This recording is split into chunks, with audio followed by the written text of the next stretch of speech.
मराठा कुणबी GRला स्थगिती देण्यास मुंबई हायकोर्टानं नकार दिलेला आहे आणि त्यामुळे राज्य सरकारला मोठा दिलासा मिळाला आहे। कुणबी प्रमाणपत्र देण्यासंदर्भात राज्य सरकारनं 2 सप्टेंबरला काढलेल्या GRला स्थगिती देण्यास मुंबई हायकोर्टानं नकार दिलाय।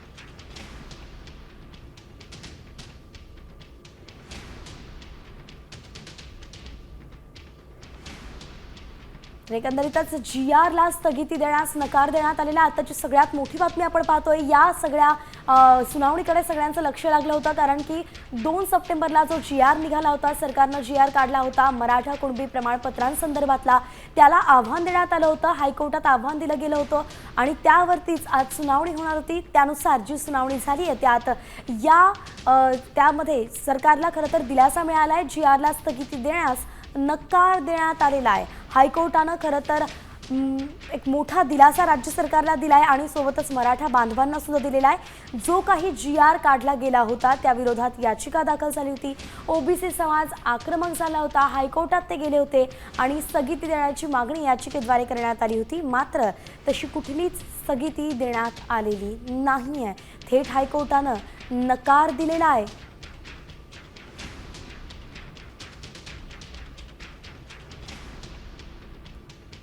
एकंदरीतच सगळी आपण महत्त्वाची घडामोड बघतोय। सध्या 2 सप्टेंबरला मराठा नेत्यांनी जो गेल्या अनेक महिन्यांपासून संघर्ष त्यांचा चालू होता, आंदोलन उपोषणं सुरू होती आणि मुंबईत मोर्चा धडकला, त्यानंतर त्याला यश मिळालं होतं आणि मनोज जरांगे पाटलांच्या या आरक्षणाच्या मागणीला, आंदोलनाला यश मिळालं। सरकारनं GR काढला होता, 2 सप्टेंबरला GR निघाला, मात्र त्याच विरोधात लगेच ओबीसी समाज हायकोर्टात गेला होता, आव्हान दिलं होतं हा GR अवैध असून त्याला तुम्ही स्थगिती द्यावी असं म्हटलं गेलं होतं। हा GR ओबीसींच्या मुळावरती उठणारा आहे आणि आरक्षण संविधानात बसत नाही असंही सांगितलं होतं।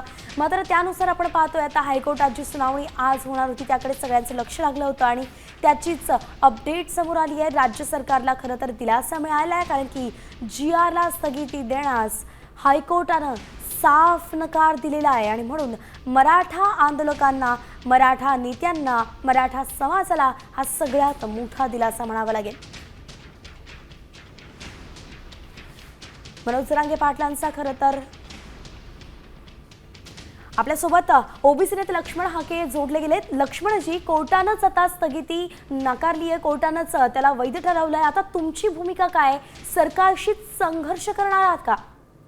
नाही, सरकारशी संघर्ष तर आमचा सुरूच आहे, पण न्यायालयानं शासनाचं ॲफिडेव्हिट जोपर्यंत येणार नाही तोपर्यंत आम्ही निर्णय घेणार नाही, अशा पद्धतीचं, माझ्या माहितीप्रमाणे अशा पद्धतीचं आता कोर्टामध्ये कामकाज झालेलं आहे। पूर्णतः स्थगिती दिली असं सर्रास त्याचा अर्थ नाही। जोपर्यंत शासन ॲफिडेव्हिट देत नाही आणि ॲफिडेव्हिट आल्यानंतर मग आम्ही निर्णय घेऊ असं ते कोर्ट बोललेलं आहे। त्याचा आता ऑर्डर बाहेर पडेल आणि मग त्यानंतर आपल्याला त्यावर बोलता येईल। पण मी एक मात्र निश्चित सांगतो की आता येऊ घातलेल्या कालावधीमध्ये लोकल बॉडीचे इलेक्शन होणार आहे, तोपर्यंत जर स्थगिती वगैरे नाही मिळाली तर ओबीसीचं आरक्षण संपलेलं आहे। या शासनाने असा निर्णय घेतलेला आहे की महाराष्ट्रामधल्या सोशल बॅकवर्ड असणाऱ्या लोकांचं प्रतिनिधित्व आज रोजी यांनी संपवलेलं आहे आणि काय करून ठेवलं या शासनानं।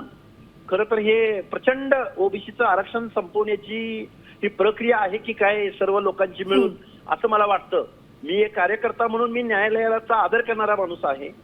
आम्ही न्याय व्यवस्थेचे निर्णय मान्य करणारी माणसं आहोत, आम्ही संविधानिक मागणारी माणसं आहोत, पण आज रोजी खेदाने नमूद करावं असं वाटतं की ओबीसींचं आरक्षण संपवण्याची खूप मोठं षडयंत्र या महाराष्ट्रामध्ये होतंय।